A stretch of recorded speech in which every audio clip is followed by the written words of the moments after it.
Today, we dive into the future of work and the financial trends that shape it. In the world of remote work in the Philippines, millions of Filipinos are transitioning from traditional jobs to full-time remote positions. Our guest today is Maria Suggang, Chief Executive Officer at Remotify, a platform dedicated to providing secure, full-time employment for remote workers. Maria, welcome to Follow the Money, and thank you so much for joining us. Thank you so much for having me today, Raine. We appreciate you being here. Now, can you give us an idea as to how big a market there is in remote work? What kind of workers or employees would it appeal to, and where are they found in the Philippines? Sure, it's everywhere in the Philippines. As a matter of fact, right now we have employees spanning the Philippines from Benguet to Sultan Kudarat, 77% of whom are women. But in the global view of things, as of 2024, there are about 73 million remote or digital jobs worldwide. And that number is expected to increase to about 92 million by 2030.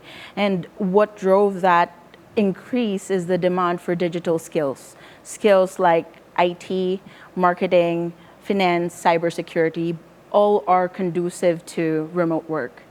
And the kind of positions that are available, what kind of salaries are we talking about here? And are there challenges that they have to go through? Are there hoops that they have to jump over before you can get positions and salaries such as these? So, as with any job, right, it's always competing for the best talents, for the best price.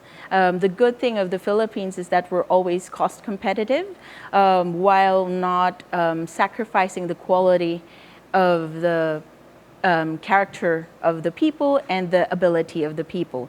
So as an example, we have software developers from the south, Sultan Kudarat, earning 120,000 pesos. We have SPED teachers who are helping one of our clients who is an edtech platform in the States, and the SPED teachers are helping neurodiverse individuals in the States, the kids with autism, to land jobs in AI or cybersecurity, and those SPED teachers earn a decent salary like 40, 50,000 in Cebu, etc. So we're really democratizing access to higher paying jobs. All of our employees are knowledge workers, accountants, marketers, IT professionals, software developers, but also, as I mentioned, SPED teachers, right? So what we found is that most of the remote workers or the people that land remote jobs are typically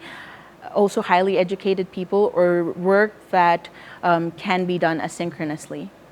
And what's great about it is that they are able to apply themselves really well, get jobs, an international job without actually leaving home, which has a lot of benefits also on this side. Can you share with us what those benefits are, but also what kind of challenges they have to go through before they land or secure that job and keep it?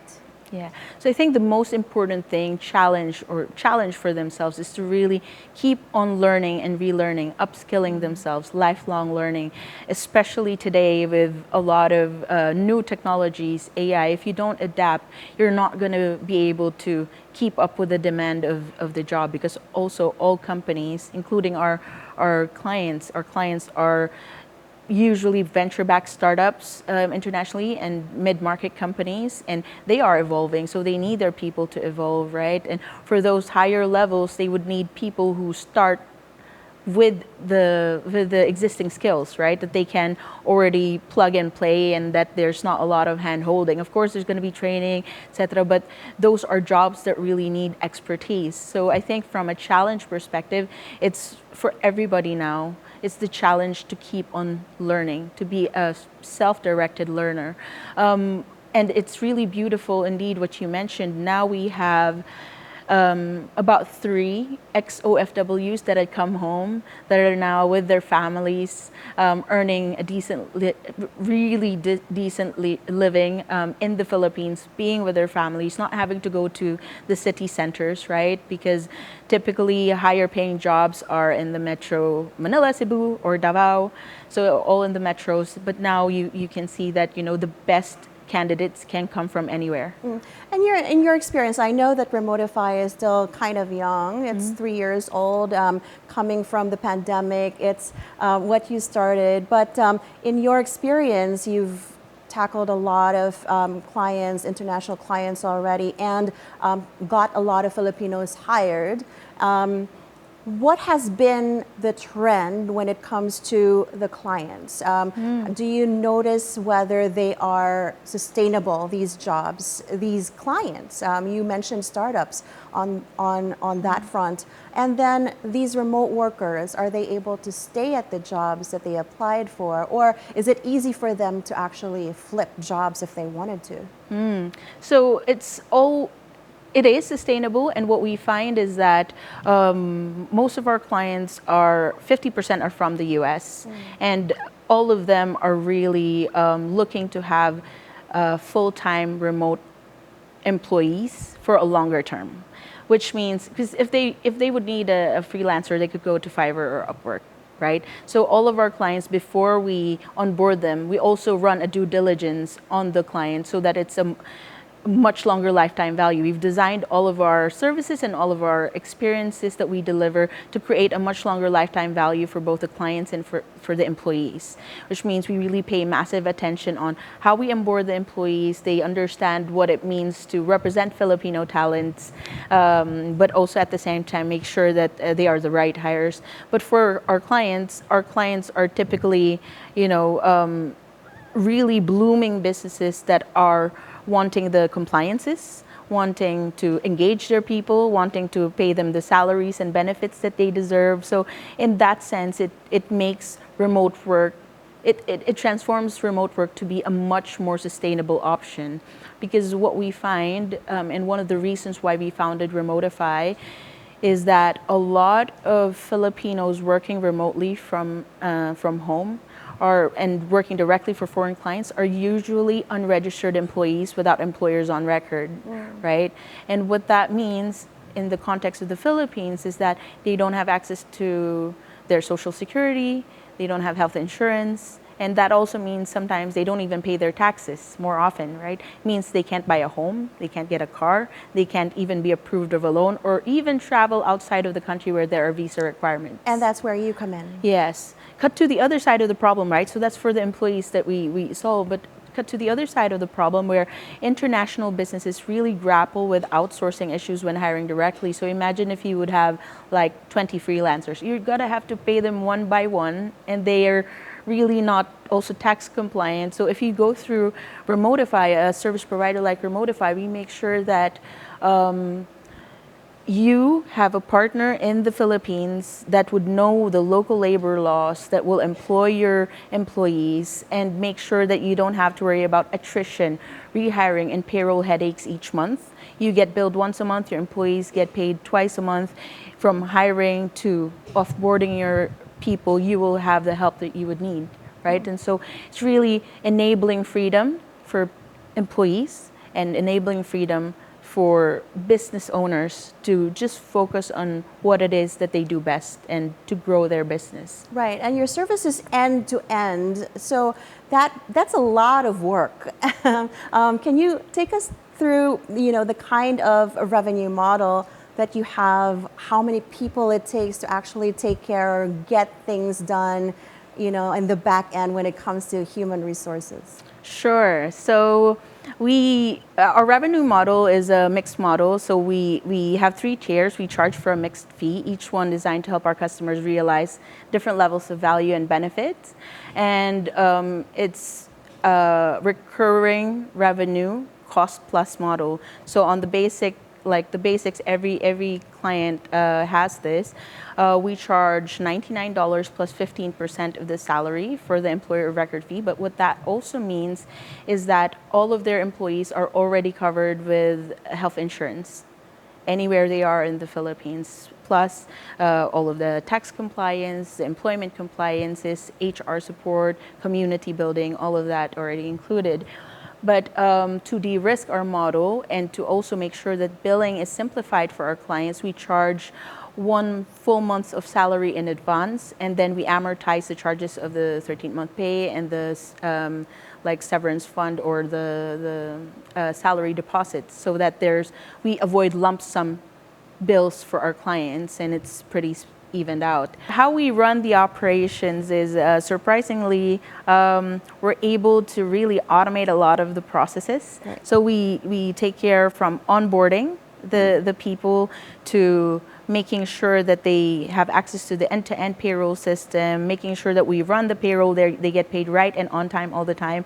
Record is that we've not had any delayed payment at all for the 3.5 years that we've been working, no pay disputes at all. Yeah.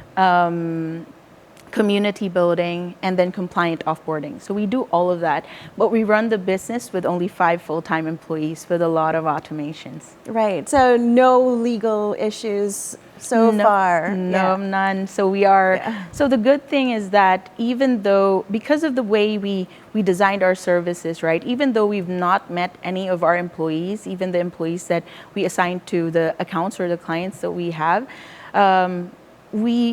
2 out of the 3 years that we are existing, we've been certified as a great place to work. And 97% of our employees from Benguet to Sultan Kudarat says we're a great place to work. Where we score the highest are community, intimacy, justice, corporate image, and hospitality. So that only means that in the future of work, where it is remote, culture is still everything. And how many people have you been able to get work for? Yeah, so throughout the 3 years, we've had hundreds, but, well, not really, couple of, up to 200 probably, but we have now active on our record 99 for 24 clients. And I know that you're receiving a lot of support also from VCs and angel investors, but always, of course, they're going to take a look at your scalability. What are your expansion plans? Sure. So right now we've grown to this size fully bootstrapped. So only now we're raising our capital, and we just got into MVP's Idea Space Accelerator program. So we're really grateful for that, and the Endeavor Startup Scale Up Entrepreneur program. But our expansion plan, or our go-to-market, is really to go deep in every country that we go to, right? We're not going to spread ourselves too thin to 160 countries. Our goal is to go deep in every country that we go to and then attract the best talents. And that's why we really focused on becoming a great place to work to attract the best talents. Sure. Now that we have talents coming to us, we're focused, and that's why we're raising, right? We're now focused to getting more clients on the platform, to be a platform like the system of record, to be more scalable, and to further build a platform for scale. And then the plan is that we go to other emerging markets with the same demographic dividend as the Philippines, like Africa, like South America. Right, so well, hopefully you saturate the Philippines first. Yes. But so basically, how many more Filipinos or workers are you hoping to be able to reach, to get placed in all these international companies, and over the course of like how many years? Is it where employment should be at this point? Yeah, so great questions. Thank you so much. So by 2027, our goal is to grow to 2,000 employees on record through our, that's the plan for the seed round, to get to 2,000 employees on record. But our goal is to capture 5% market share of the Philippine outsourcing space, valued at $1.6 billion without going outside of the Philippines, and just 5%. Because while the rest of the world is aging, Filipinos are mostly 25 years young.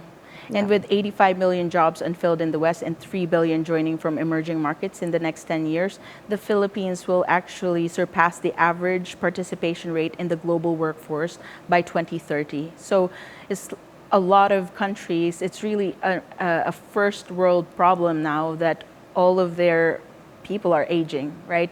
And people would still need people. Of course, jobs will be augmented through AI, but where the supply of people are would be the emerging markets with the same demographic dividend as the Philippines. Right, and looking at all the constraints for workers here, I mean, the reason you're here is because Filipinos here are having a hard time bagging the kind of foreign work that we wish for, right? So if it were up to you, what kind of recommendations would you make for our government, for the private sector, so that we would be able to connect more of our Filipino people with the target companies? Yeah, so it's double downing on learning, and I'm so happy to see that the government is taking a good step on creating a framework for learning for AI and data science and cybersecurity, because that's really